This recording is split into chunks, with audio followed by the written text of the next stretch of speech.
Assalamualaikum warahmatullahi wabarakatuh. Husseins di sini. Welcome to Husseins Project. Pada video kali ini kita akan membahas tugas jaringan nirkabel. Ada 14 pertanyaan yang akan kita jawab. Kita mulai saja ya dari pertanyaan pertama. Sebutkan perangkat yang diperlukan untuk membentuk sebuah jaringan wireless. Ada 5 perangkat yang diperlukan untuk membentuk jaringan wireless. Yang pertama ada wireless network adapter, wireless router atau wireless access point, antena wireless, ada wireless repeater, dan ada access point. Jadi ada 5. Yang selanjutnya, sebutkan dan jelaskan tipe-tipe dari jaringan wireless.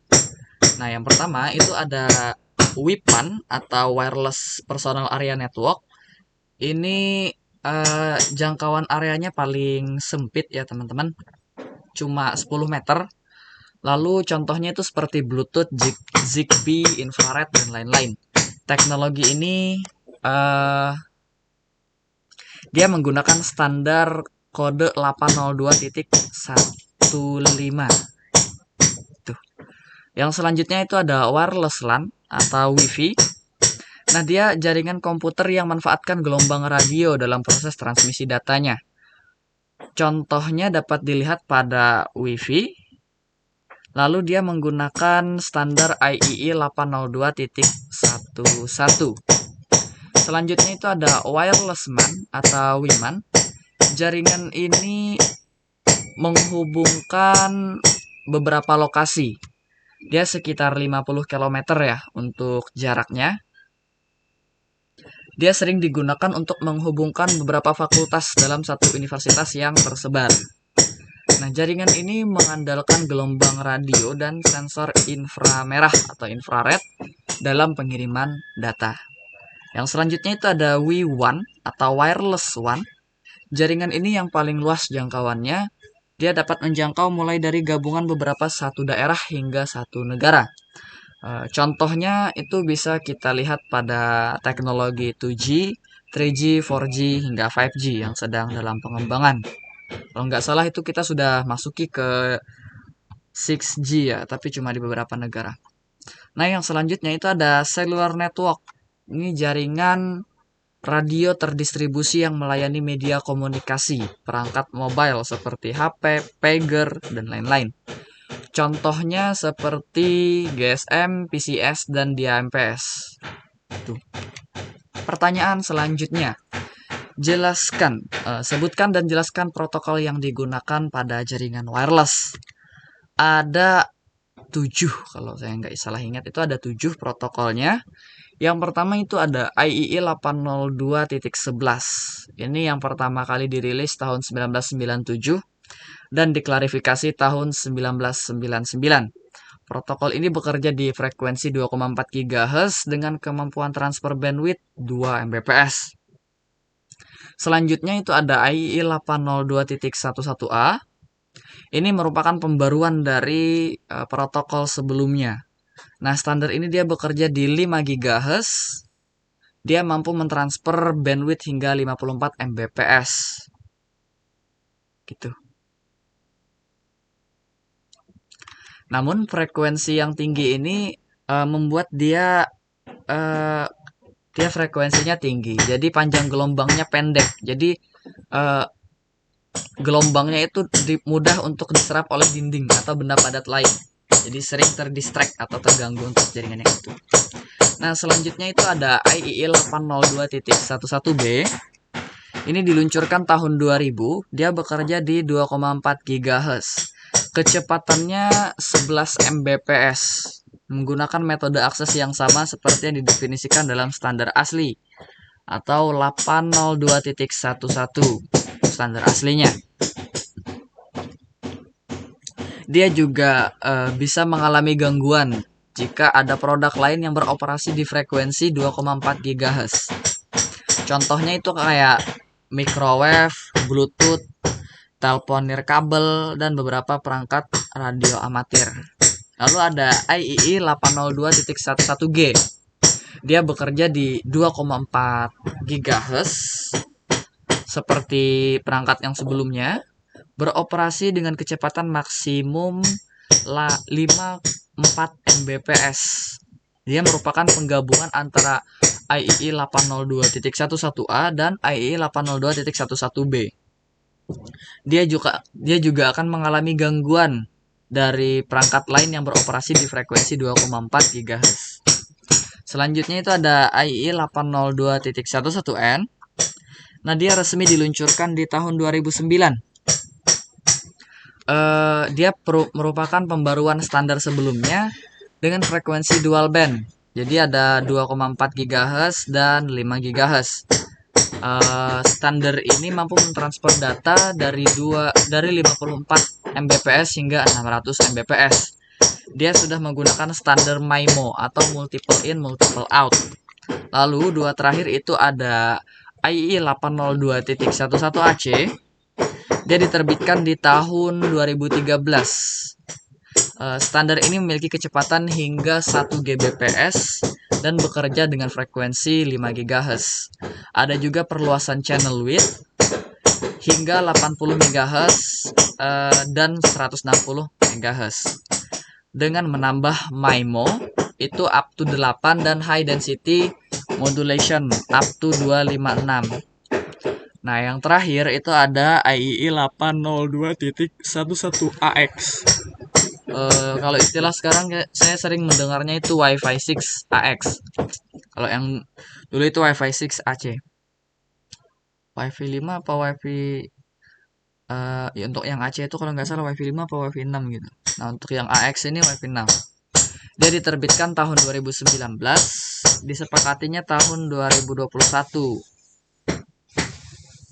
Dia mendefinisikan modifikasi dari IEEE 802.11 physical layer dan medium access control untuk efisiensi tinggi dengan frekuensi antara 1 GHz sampai 7,125 GHz. Kecepatan dari standar ini mencapai 9,6 Gbps. Nah, pertanyaan selanjutnya. Menurut Anda dari sisi security, mana yang lebih aman, jaringan kabel atau jaringan nirkabel? Kalau berdasarkan cara menggunakannya, jaringan kabel itu cenderung lebih aman karena mengharuskan pengguna untuk melakukan koneksi jaringan fisik. Sehingga untuk perlindungan keamanan data yang kuat lebih mudah dilakukan pada jaringan kabel. Seperti kita melakukan monitoring penggunaan jaringan kabel, dia lebih mudah daripada jaringan nirkabel. Berbeda dengan jaringan nirkabel atau jaringan wireless yang dapat disambungkan di mana saja selama masih berada dalam ruang lingkup jaringannya.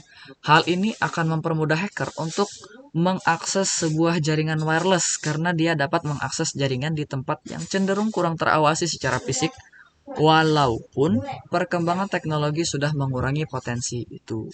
Jadi kita sudah punya banyak keamanan di jaringan wireless, tapi masih lebih mudah untuk diawasi jaringan kabel. Pertanyaan selanjutnya. Sebutkan dan jelaskan serangan-serangan pada jaringan wireless LAN.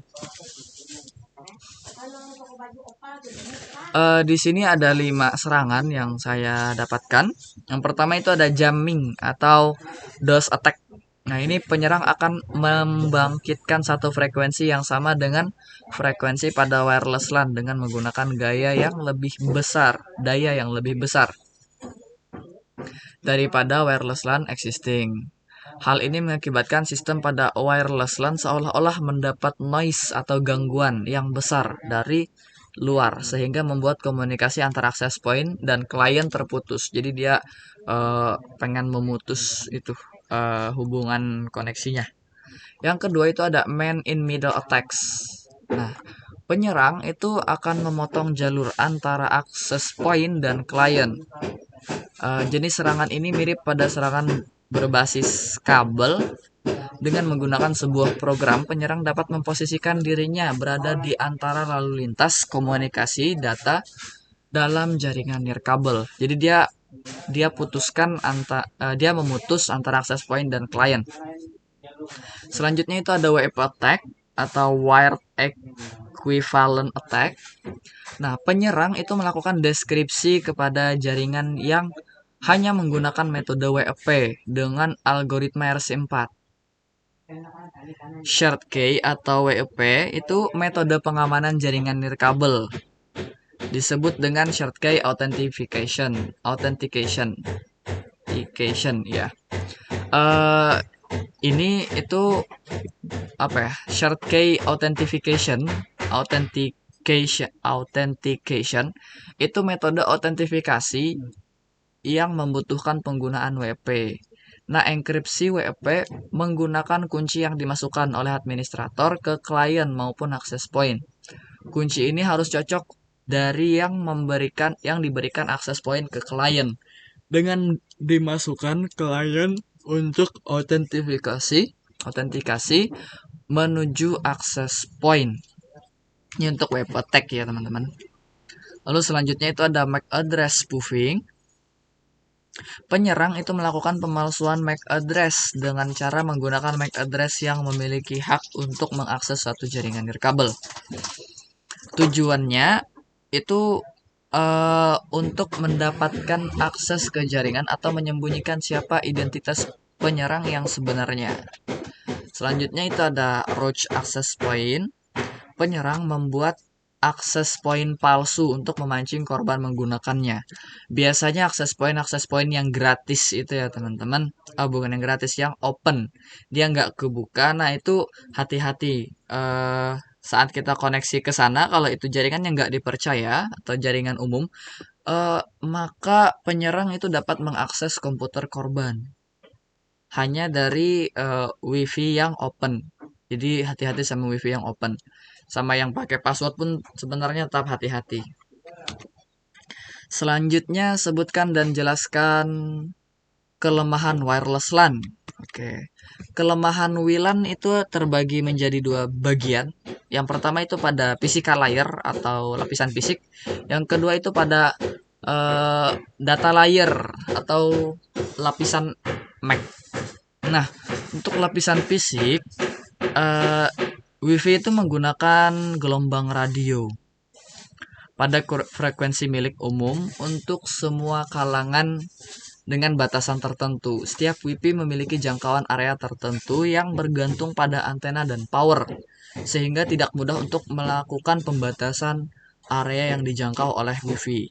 Dia akan menggunakan antena. Nah, itu jadi jarak areanya itu ya seluas antena itu, dan itu enggak tidak mudah untuk melakukan pembatasan areanya. Misalnya dari sini cuma bisa 10 meter, dari kanan cuma bisa 5 meter, dia nggak bisa gitu. Lalu yang kedua, lapisan MAC layer atau data layer. Nah, pada lapisan ini terdapat kelemahan, yakni jika sudah terlalu banyak node client yang menggunakan channel yang sama dan terhubung pada AP yang sama, maka bandwidth yang mampu dilewatkan itu akan menurun. Jadi dia kalau kebanyakan yang make, nah itu nanti jaringannya akan lama, akan sendat gitu. Bandwidthnya itu akan menurun. Selain itu, dia juga mudah untuk di spoofing atau ditiru, diduplikasi, sehingga orang itu koneksi ternyata ke jaringan yang salah atau jaringan yang sudah ditiru, jadi nggak pakai jaringan yang asli itu. Pertanyaan selanjutnya, jelaskan yang dimaksud dengan SSID. SSID itu merupakan istilah teknis yang digunakan untuk menamai jaringan WiFi. SSID ini merupakan tempat untuk mengisikan nama access point atau nama AP atau access point. Sederhananya SSID itu nama WiFi. Ya, misalnya kalau kita buka WiFi gitu kan ya, ada tulisannya Fakultas Teknik misalkan, atau FTBJM atau Universitas Lambung Mangkurat, ya semacam itu. Pertanyaan selanjutnya, perbedaan dari WP, WPA, dan WPA2. WEP itu tipe keamanan jaringan nirkabel yang pertama. Ini protokol paling tidak aman dari semua protokol yang sudah ada. Meski mudah diretas, dia masih banyak dipakai ya sampai sekarang. Alasannya karena masih menggunakan perangkat yang lama. Jadi kita masih menggunakan perangkat-perangkat yang lama, bukan yang terbarukan, sehingga WEP ini masih sering dipakai. Terus administrator jaringan itu belum mengubah keamanan default jaringan, atau perangkat belum mendukung sistem yang lebih baru seperti WPA atau WPA 2. Yang selanjutnya itu ada WPA 2, dia didesain dengan komponen enkripsi Temporal Key Integrity Protocol (TKIP) yang kemudian digantikan Advanced Encryption Standard atau AES. Tapi WPA ini dia masih mengadopsi dari beberapa fitur WEP, sehingga protokol ini juga dianggap tidak aman. Lalu ada protokol Wi-Fi Protected Access 2 atau WPA 2. Nah, ini perubahan penerus yang menggantikan WPA. Salah satu perubahan yang paling signifikan, dia menggunakan algoritma AES dan CCMP, Counter Cipher Mode with Block Chaining Message Authentication Code Protocol sebagai pengganti TKIP. Hal ini membuat WPA 2 jadi protokol paling aman dibanding WPA dan WEP. Jadi kalau perbedaan secara umum itu WEP itu lebih mudah dibobol, WPA itu lebih sulit, ya middle lah, antara mudah dan susah gitu. Lalu WPA 2 itu lebih susah dan dia yang paling aman. Itu perbedaan paling mendasarnya. Selanjutnya, mana yang lebih aman, WEP, WPA, WPA 2? Ini sudah terjawab di pembahasan sebelumnya. WPA 2 itu lebih aman karena merupakan perkembangan dari WEP dan WPA. Selain itu, sistem ini menggunakan algoritma AES yang bersifat mandatori dan mengganti TKIP dengan CCMP yang panjang itu istilahnya. Ini diperlukan untuk menjaga interoperabilitas dengan WPA. Pertanyaan selanjutnya, sebutkan alat bantu aplikasi yang dapat digunakan untuk melakukan penyerangan pada jaringan WLAN. Nah, ini di sini saya punya sampai H itu ya, 10 berarti ada Aircrack, Wi-Fi-T, Armageddon, Wi-Fi Pisser, Fern Wi-Fi Wireless Cracker, InSSIDR, Kismet. Nah, terus yang selanjutnya teknik-teknik yang dapat digunakan untuk mengamankan jaringan wireless LAN. Ada 6 teknik yang saya ambil, yaitu mengaktifkan enkripsi Wi-Fi, mengaktifkan alamat MAC filtering, dia diaktifkan untuk MAC filteringnya, lalu mengurangi jangkauan nirkabelnya, lalu memancarkan gelombang pada frekuensi yang berbeda, menggunakan kunci WEP, kunci WPA, strip PSK atau WPA 2 atau PSK. Dan kalau sejauh yang kita tahu WPA 2 itu yang lebih aman, jadi kita harus gunakan yang itu. Atau kombinasi semuanya, kalau saya tidak salah bisa. Lalu menggunakan captive portal. Nah, ada 6 cara ya, 6 teknik yang digunakan untuk mengamankan jaringan WLAN. Nah, selanjutnya itu pertanyaannya adalah alat bantu aplikasi yang dapat digunakan untuk mengamankan jaringan WLAN. Ada 10 juga, kurang lebih ya sama dengan pertanyaan yang sebelumnya itu. Alat bantu ini untuk mengamankan. Kalau tadi itu untuk menyerang.